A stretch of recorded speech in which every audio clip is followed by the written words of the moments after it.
Good evening and salutations, my GH fans. Alright, question. How is it that Michael is able to forgive Carly, but yet Sonny, he doesn't even get a fraction of compassion? Like, you're able to sit there and forgive Carly for her lying about her withholding information as far as Nina's birth, as far as Willow's birth mom. But with Sonny, it's, oh my goodness, you chose another woman, and you cast it up aside. You cast it up aside. So now I'm gonna want you to go to jail. How many times have they broken up before, where you know Carly was with I'm gonna sit there and say Jerry Jacks. Carly was with Jax. Sonny was with Brenda, and all the other women before, and that was totally fine. But now this is whoa.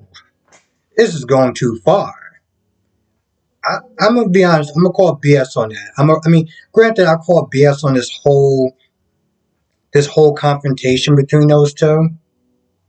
It's just it's so stupid for so many reasons, and I've went over them throughout the course of this year when it first started. So there's really no point of just rehashing the same um, reasons why, because to be honest, they're all just stupid. Um,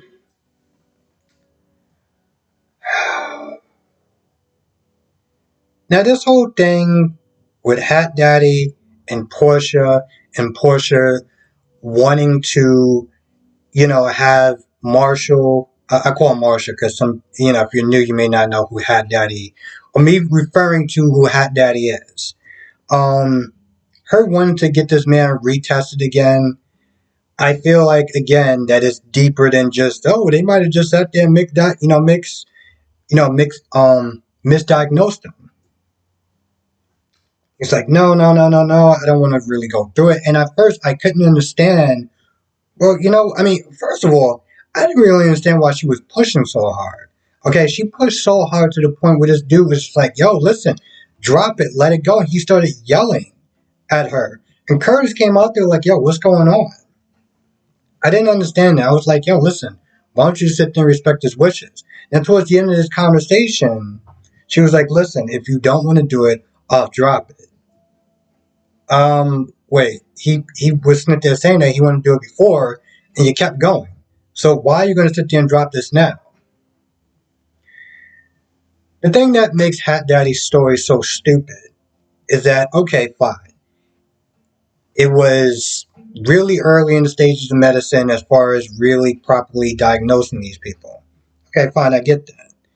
And he didn't want to sit there and hurt his family. He didn't want his family to sit there and go through a stigma of, you know, them thinking that there's something wrong with their kids or whatever because their dad is kind of acting a little bit funny, whatever.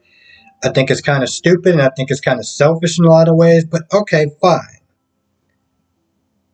When they were kids, when they became teenagers and adults, when they became 21, there was no reason why he stayed away so long. Okay? And now he starts breaking down and crying and everything like that. And he's like, well, if I was misdiagnosed all those years ago, then this sacrifice of me staying away from my family for so long would have been for nothing, would have been all in vain. And I'm sitting there thinking, yeah, that does suck. Okay, that does suck. But what was it, Curse, like 45, 49, or something like that? He's up there. What happened when he was 21? Why did you stay away then? Why did you stay away then? I don't get that. So again, this whole scene, this whole emotional breakdown doesn't really hold any water when you really think about it.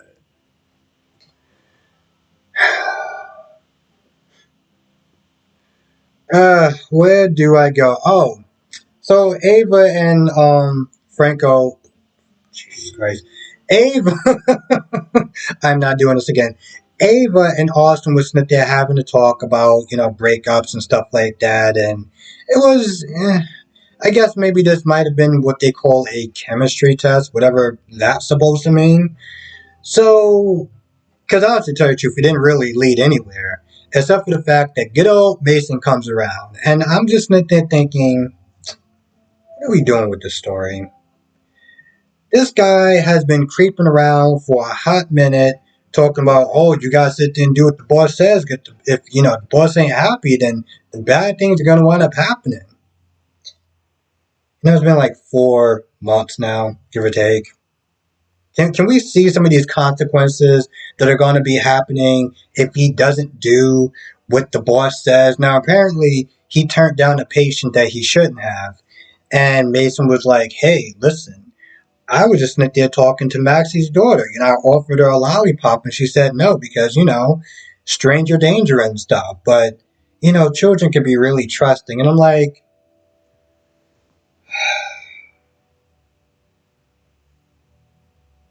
the sad thing is that for me, this this would hold a little bit more weight if they wouldn't sit there and show them every 4 weeks, and if this reveal would have came sooner, you know. But this is what happens. You have about 20,000 people on this show. Um, so now you sit there threatening Maxie's kids. Now it would be interesting if they would start to follow up with this stuff, right? But we all know that we're not going to see this man and his boy-headed cousin for another, I don't know, 3 or 4 weeks, give or take, to what, sweeps week, when we can all sit there and just hold hands and just be disappointed together. Um, I've learned since last year, going into this year, I'm having my expectations. Okay, I'm having them all the way down there because I'm like anything that they do, it has to be lower than what I'm expecting them to do.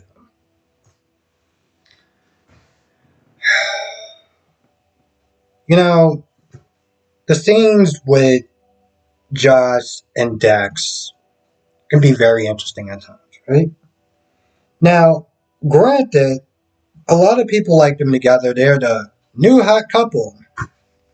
Okay, sure, whatever. Now, with a lot of these couples on these different shows, and I've never really been a coupling person, but the thing that usually bothers me is not so much that they're together, it's how they got together. You know, on days with Brady and Chloe, you know, a lot of people loved them together. They had chemistry or whatever it's called, right? But how they got together just really irked the living hell out of me. The way that she treated Philip up until the point of his disappearance, and then like 2 or 3 weeks later, yeah, I'm ready to move on, and they're a thing now. With Spencer and Trina, it was like what, like less than 2 weeks, give or take, and they're already about to sit there and kiss. And I'm like, you sat there and you did your little fake emotionalist crying over Rory, right? The guy that you're just gonna sit there and just kick to the curb and dump anyway. You couldn't even bother to sit there and give him the respect by being honest with him. Less than a week, they're about to sit there and kiss. Now, for me, I just look at that like, wow, that's pretty fat. I look at this couple with Justin, with Josh and Dax, right? And a lot of people like them together, and I was sitting there on YouTube reading the comments and stuff like that, and people are just giving this chick like a free pass, like there's no tomorrow. Like they're like logic is just left the building at this point.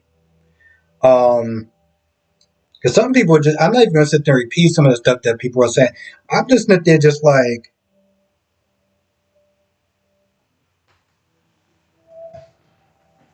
now she broke up with Cam, right?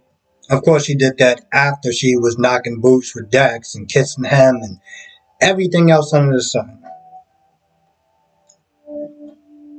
Their talks can be interesting at times, right? When they're talking about like she's sitting there talking about her problems with her family and stuff like that, and Dex is just sitting there being a good listener, talking about Oscar and everything, and of course she's sitting there giving Carly a pass because Nina is bad, and oh wait, it gets even better. This whole thing in motion wouldn't have happened if it wasn't for that damn Sunny. Because when in doubt, let's sit there and blame Sunny for everything. Pollution, disease, let's blame Sunny for that too. Might as well at this point.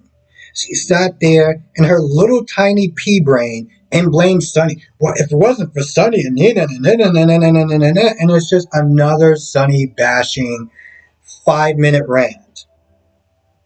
And up until that point, I was kind of enjoying their scene. But of course, she had to sit there and find a way to ruin it because that's just in her DNA. So that happens. Of course, one thing leads to the next, and they got finished knocking boots.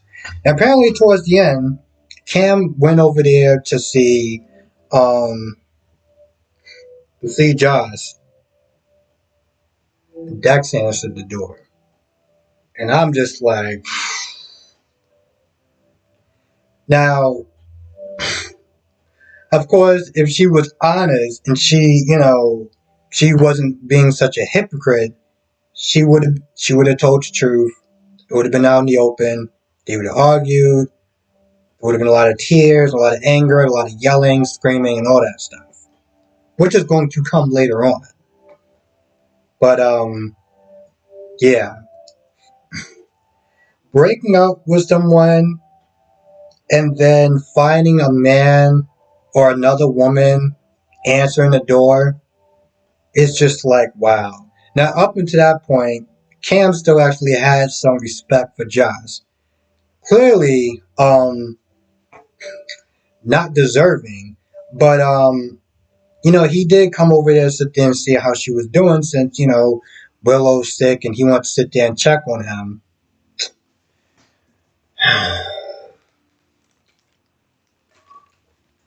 And one thing I will sit there and say, and I know I'm being a dick, and I know it can go both ways, so before anyone sits there and say, well, technically, if it was reversed, we're not talking about the reverse. When some women love to sit there and say, we're all the good men out there, a lot of them are dogs and this, that, and the third. You ever sit there and wonder how that whole origin story tends to start off with? I mean, we're not all just born dicks. We may have them, but we're not all just born dicks. Sometimes you have women like Jocelyn that, I mean, granted, this isn't like an excuse, but, just a little food for thought. Um, yeah, so that happens. I almost forgot. Oh, Viola was there. Viola was there earlier, asking a bunch of questions that made everyone felt really awkward, and it was just so fun to watch. But they had to sit there and break it down to Violet with Finn and Liz. Because, Violet was like, yo, what's going on? Like, what's going on, Cam? We ain't cool anymore.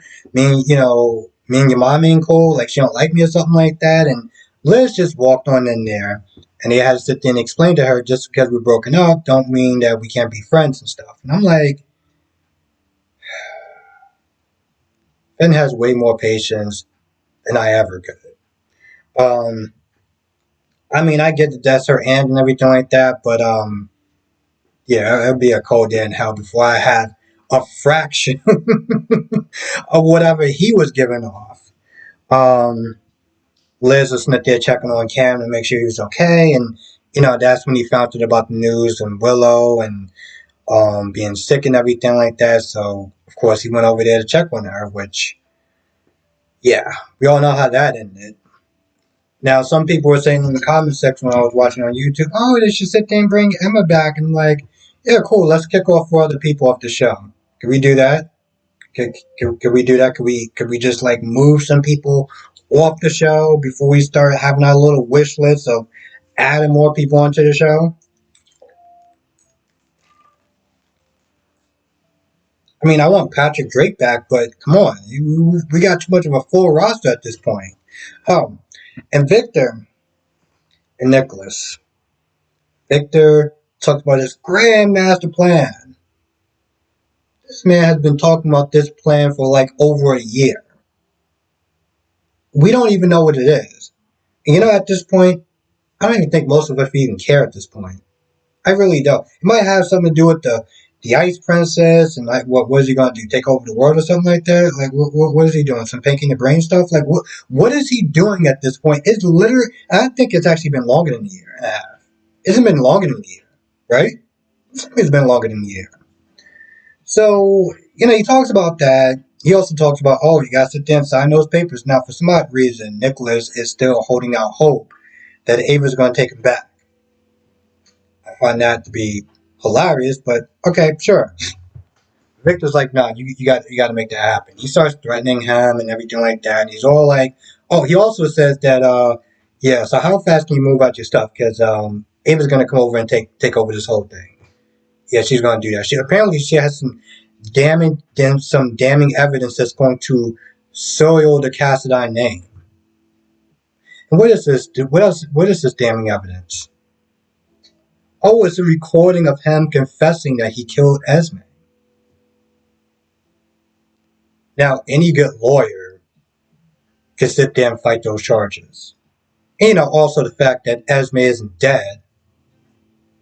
But for some odd reason, that was enough to make Victor cave and give up an entire island, entire estate for her because of recording. I mean, this is just stupid at this point.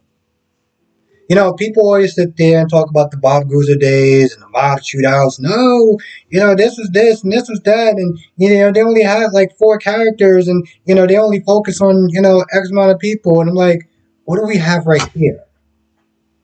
Okay, let's just sit there and think of just how stupid this story is. You're willing to cave because of a confession from Nicholas supposedly killing Esme when she's perfectly fine. Healthy baby and all.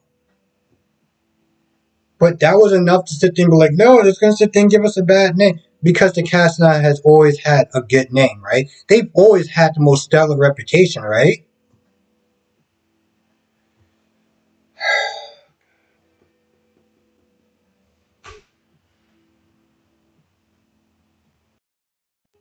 Yeah, I feel like that's pretty much about it. I can't really think of too much else that happened.